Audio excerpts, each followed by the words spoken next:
आईनास ठाणे रुकंदासीं। लाड़काणे जो साइमा जरवात क़त्ल केस में नामज़द ॿ जवाबदार ॾोह साबित न थियण ते बरी कया विया आहिनि। एटीसी कोर्ट वकार मुगल ऐं आबिद अली शेख खे बरी करे छॾियो आहे।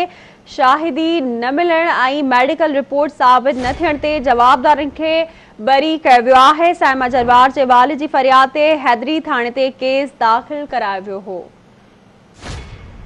इन हवाले से राब्तो कयो आहे लाड़काणे में आवाज़ टीवी के रिपोर्टर रशीद समोसा। जी रशीद, कहिड़ा अपडेट्स आहिनि?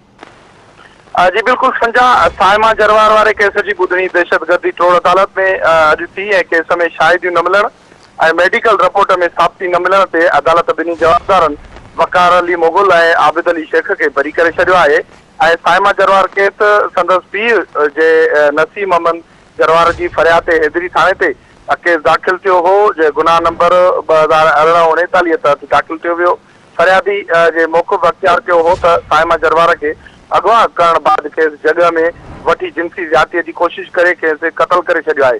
ही जो वाक़ियो हो इहो साइमा जरवार वारो 24 अप्रैल 2018 ते हैदरी थाणे की हद में पेश आयो हो। हैदरी जगह में 6 सालन की नेंगरी बाड़ी उन जो लाश हो उहो मिलियो हो। ऐं उनमें जेको आहे जेके जवाबदार हा वकार अली मुगल ऐं आबिद अली शेख उन्हनि इहो पुलिस जा ॾोह जो एतराफ़ पिणु कयो हो। ऐं ई जेके इहो जेको साइमा जरवार जो जेको केस हो उहो हाई प्रोफाइल केस हो ऐं पुलिस जियो फेंसिंग जे ज़रिए जवाबदारनि खे गिरफ़्तार कयो हो। ऐं जवाबदारनि पुलिस जा इहो एतराफ़ बि कयो हो त असां हुनखे ज़्यादतीअ बाद हुनखे क़त्ल कयो आहे ॿाड़ीअ खे।